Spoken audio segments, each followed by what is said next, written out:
There are love stories that the world gets to celebrate, with flowers and vows and crowns placed gently on bowed heads.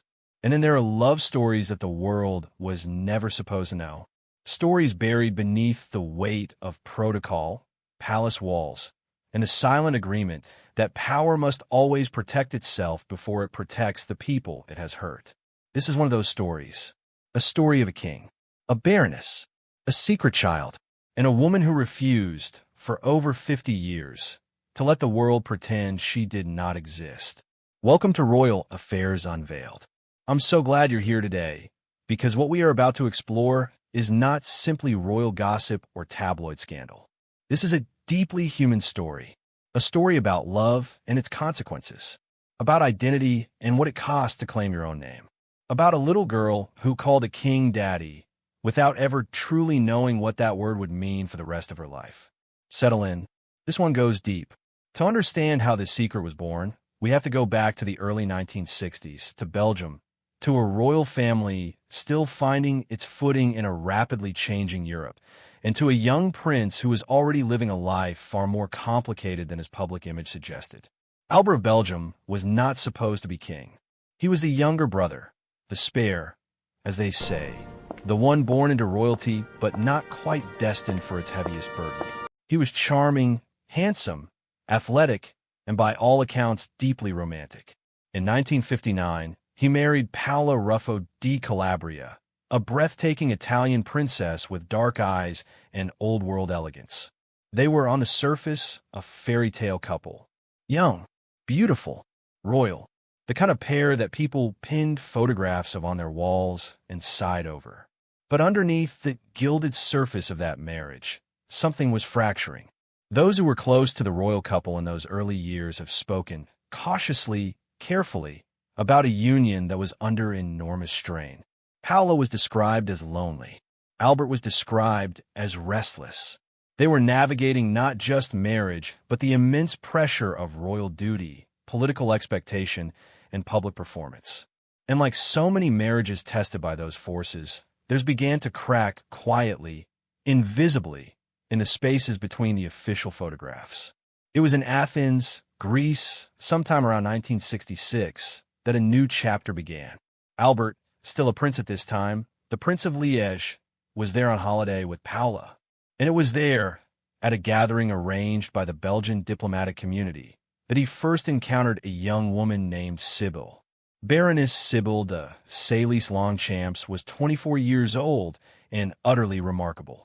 Born 1941 into a distinguished Belgian noble family, she was the daughter of Count Michel de Selys Longchamps, a man of genuine heroism who had served in the Belgian resistance during the Second World War and later rose to become Belgium's ambassador to the Netherlands, Italy, Luxembourg, and the United States. Sybille had been raised in the refined, cosmopolitan world of European diplomacy. She spoke languages. She moved with grace. She was intelligent, beautiful, and unlike many women Albert would have encountered in the carefully curated world of the royal court, she was real, grounded, warm. At the time of their meeting, Sybille was already married to a wealthy Belgian industrialist named Jacques Boll. Her life, from the outside, looked full and established. But something happened in Athens. A glance, a conversation, a moment that neither of them could step back from. Months later, Sybille was invited to a dinner in Belgium and was seated, by design or by fate, directly beside the prince. And from that evening forward, their worlds began to intertwine. You look What absolutely followed was stunning not tonight. a brief, Thank you. I'm so happy careless to be here affair. with you. This I was not a love you. fling born of boredom or opportunity. By every account, including Sybille's own words, spoken decades later with remarkable honesty and grace, this was love. Deep, complicated, consuming, real love. Sybille herself has said of those years, it was a beautiful period. She has never spoken of it with shame. She has spoken of it the way people speak of something that changed their lives entirely, with a kind of quiet, bittersweet reverence. The affair between Sybille and Albert lasted for nearly 18 years. 18 years. Let that settle for a moment. This was not a secret that burned bright and then extinguished itself. It was a parallel life, sustained, chosen, returned to again and again over almost 2 decades. Albert was a man living between two worlds. Between his official royal existence alongside Paula, and this hidden life, tender and private, with Sybille. And then, in 1968, that hidden life became undeniable. Sybille was pregnant. She would later reveal something heartbreaking and tender in equal measure, that she had not expected to conceive because she had suffered from infection years earlier and believed she could not have children. There had been no careful planning, no calculated decision. As she put it plainly, we had not taken any precautions. The child was unexpected, but she was not unwanted. According to Sybille, Albert knew. Albert was present, in his way, and when their daughter was born on the 22nd of February, 1968, Sybille did what she had to do within the constraints of her world. The baby girl was registered as the daughter of her husband, Jacques Boël. Her name was Delphine Michelle and Marie Ghislaine Boël. And from the very first breath she drew in this world, she was carrying a secret that was not hers. Imagine growing up knowing that a man visits your home, that he is warm with you, that something about his presence feels significant in ways you cannot quite name as a child. Delphine has spoken about this, about how in her earliest years she called Albert Daddy, not because anyone sat her down and explained who he was, but because in that natural, instinctive way that children understand things before the adult world gives them words for it, she felt the truth of their connection. It was a pet name, she thought, an affection, a warmth between a man and a little girl who perhaps reminded him of someone he loved. She didn't know, not fully, not yet. It wasn't until Delphine was 17 years old, in 1985, that her mother sat with her and told her the truth. By then, the affair was over. Albert had finally, painfully, ended his relationship with Sybille. And the reason for that ending was brutal in its timing. In 1993, Albert's brother, King Baudouin, died unexpectedly of heart failure at the age of 62. Albert, the younger brother who was never supposed to reign, suddenly became King of Belgium. And a king, it was decided, by the palace, by protocol, by the crushing weight of institutional expectation, could not have a secret daughter. The existence of Delphine Boël, who had already been living quietly in the margins of aristocratic Belgian society, became what one of her lawyers would later call a state secret. Albert severed his connection with Sybille. He walked away from that chapter of his life as completely as a man in his position could walk away from anything. And Delphine, now a young woman trying to understand herself and her place in the world, was left with an identity that was half hidden, half denied, and wholly painful. She grew up, as best she could, building a life of her own. She attended boarding school in England and Switzerland. She studied at the Chelsea School of Art and Design in London, earning a Bachelor of Arts in Fine Arts with honors in 1990. She became a sculptor, a painter, an artist of real accomplishment and genuine Hello vision. there, little one. She built a career. You're so she fell in sweet. love. She had children. Yes, that's she right. She tried, as so many people try who are carrying something unresolved inside them, to simply live forward. But the question of who she was never went away. In 1999, everything changed. A young Flemish journalist named Mario de Niels, just 18 years old, published an unauthorized biography of Queen Paula. And buried within its pages was a passage that detonated like a grenade in the carefully maintained quiet of the Belgian royal establishment. There was a daughter, the book suggested, born from a long extramarital affair. The Belgian press descended. They investigated. They traced the whispers. And before long, Delphine Boël's name was in the newspapers. The palace dismissed it. Gossip, they said. Rumor.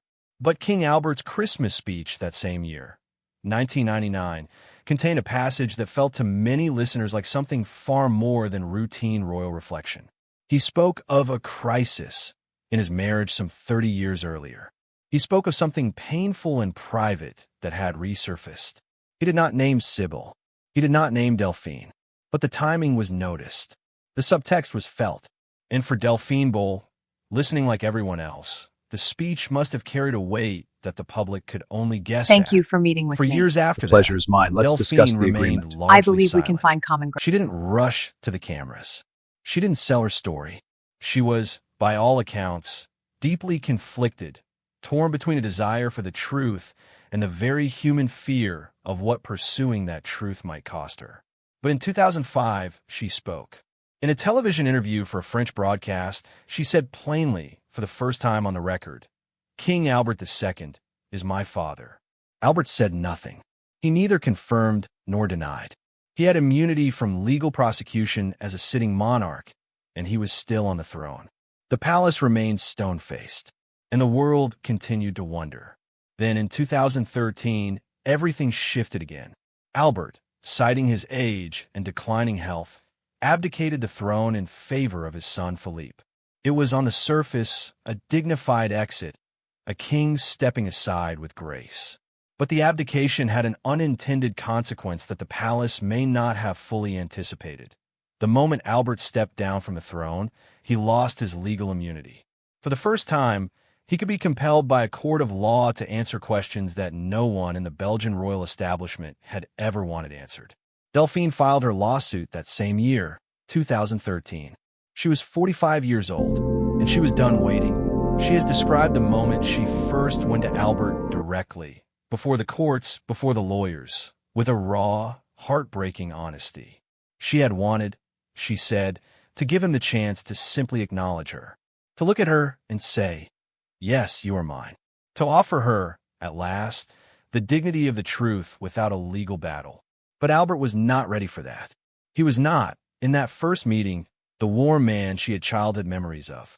She has described him as very nasty. She has said he made her cry. She has said he suggested she was only pursuing the matter because her art career had stalled. A cutting, dismissive cruelty that must have felt like a second abandonment. "I never thought I would go to court," she said later. "But I did it out of a certain principle. That principle was not greed." Delphine has said so consistently, and her words ring with conviction. Her motivation, she has stated clearly, was not financial. It was emotional. It was existential. When she had her own children, Josephine in 2003 and Oscar in 2008, with her partner Jim O'Hare, an American businessman, something in her shifted irrevocably. Her son Oscar was flagged by banks as a politically exposed person. A child, listed and labeled and made complicated before he could even understand why. Me She has too. spoken It's about wonderful trying to see open you. a I bank think we have a account lot for to him. discuss. Your and Highness, hitting this is for walls you. she should Oh, how never have lovely. had to Thank you. face. It's about your My family life history. and I'm that very- of my children had become unnecessarily difficult, she said. And at one point it became unbearable. She was not fighting for a crown. She was fighting for the right to simply exist without hiding. The legal battle that followed was one of the most extraordinary in European royal history. For 7 years, Albert resisted. His lawyers deployed every available argument. That biological paternity does not automatically equal legal paternity, that he had not been involved in Delphine's upbringing, that the courts were not the appropriate venue for such determinations. At one point, Albert reportedly offered to write a letter acknowledging Delphine's parentage, but with the condition that it remained sealed until after his death. Delphine rejected it. A secret acknowledgement from beyond the grave was not the recognition she had spent her life asking for. She needed it in the open. She needed it while they were both alive. In October 2018, a court ruling instructed Albert to submit to a DNA test. He refused. He appealed. In May 2019, the Brussels Court of Appeals lost patience entirely and ordered him to pay a fine of €5,000 every single day until he complied. The daily fine. For a king. It was an unprecedented humiliation. He taught me the and it importance was of arguably integrity deserved. and hard work. Finally, under that unbearable pressure, Albert agreed to take the test. On the 27th of January, 2020, the results were announced. The DNA confirmed what Sybille had known for 52 years, what Delphine had suspected her whole life, what a nation had whispered about since 1999. King Albert II of Belgium was indeed the biological father of Delphine Boël. Albert's lawyers released a statement saying he accepted the results and acknowledged her as his daughter, though they noted, with what feels like a final, fading defensiveness, that legal paternity is not necessarily a reflection of biological paternity. It was a strange thing to say at that moment. But perhaps old habits of self-protection are the last things to die. For Delphine, the announcement was not a moment of triumph. She has never framed it as victory. It was, more than anything, a long overdue exhale, a validation of something she had carried in her bones her entire life, an end to the particular agony of being told, by lawyers, by palace spokespeople, by silence, that what she knew to be true might not be true at all. Then came the next battle, because for Delphine, the confirmation of paternity was only part of the fight. Delphine, the evidence presented seems insufficient. Your Honor, we have the witness testimony. That is circumstantial Prince at best. Laurent had always had simply by virtue of their birth. She wanted equal recognition, equal rights, equal standing. She wanted the title that was by blood hers. On the 1st of October, 2020, the Brussels Court of Appeal delivered its ruling. Delphine Boël was to be officially recognized as Princess of Belgium. She was to bear the title of Her Royal Highness. Her children, Josephine and Oscar, were to be recognized as Princess and Prince of Belgium. She was also entitled to inherit 1/4 of Albert's estate, a share equal to those of his 3 legitimate children. That evening, Delphine changed her Instagram handle. She had been at Delphine_Boël. She became at Delphine_Saxe-Cobourg. It was, in its own way, a quiet and profound act of reclamation. No fanfare, no palace announcement, just a woman, finally, writing her own name.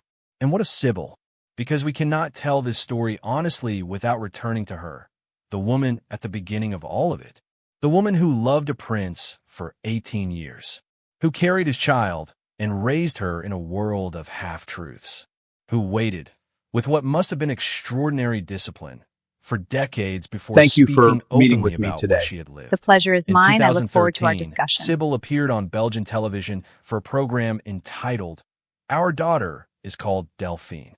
She was 72 years old, and she spoke with a composure and a clarity that were remarkable. She did not speak bitterly. She did not frame herself as a victim, though she had every right to. She spoke about a love that was genuine. She spoke about a child who was wanted, who was a loved child in the truest sense of that phrase. She said that Albert was not the father figure, but he was very sweet to her. She did not perform regret. She did not perform vindication. She simply told the truth as clearly as she could after more than 4 decades of silence. What must it have cost her? What does it mean to love someone so completely, so privately for so long, and then to watch that person deny your child, deny your shared history, deny that any of it mattered enough to acknowledge publicly? Sybille de Selys Longchamps has never fully answered those questions. Perhaps they are unanswerable. Perhaps some losses are too large to be fully spoken. But she raised a daughter who turned that loss into purpose. And in doing so, she gave something to the world that palaces and crowns and centuries of royal tradition never could. The truth, told by the people who actually lived it. There is something that has always fascinated observers of this story. The way it illuminates the collision between private love and public duty that defines so much of royal life. Albert and Sybille's affair did not happen because Albert was a monster. It happened because he was a human being caught between a marriage under strain and a love that offered him something he needed. That is not an excuse for the deception that followed, the denial, the abandonment, the decades of refusing to acknowledge Delphine. Those choices caused real and lasting harm. But it is the context, and context matters. Monarchy asks of its members something profoundly unnatural, the subordination of the private self entirely to the public role.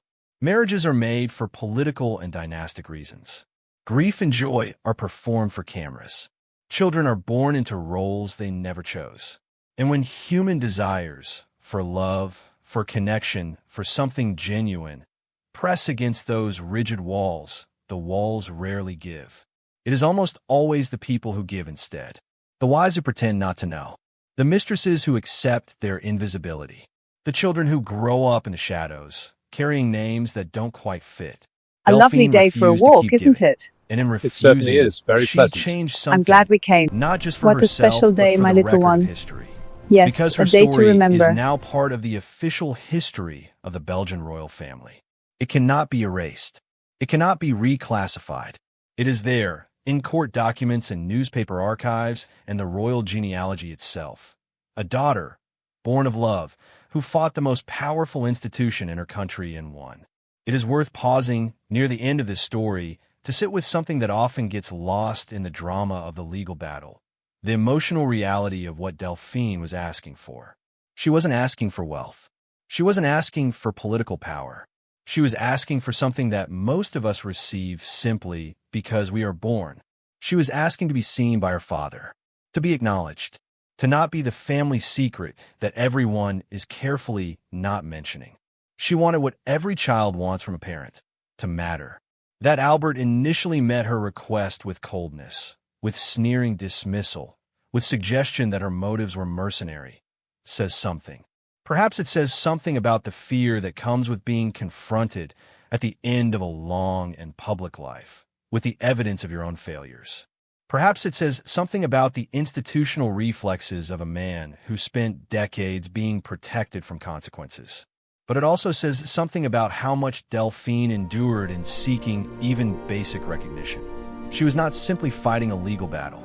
She was fighting the experience of being unmade, of having her own existence treated as a liability to be managed rather than a life to be honored. She won. On every level that mattered, she won. Today, Princess Delphine of Belgium is an accomplished and internationally recognized artist.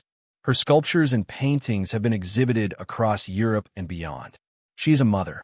She is a princess, not only in the eyes of a court decree, but in the truest sense.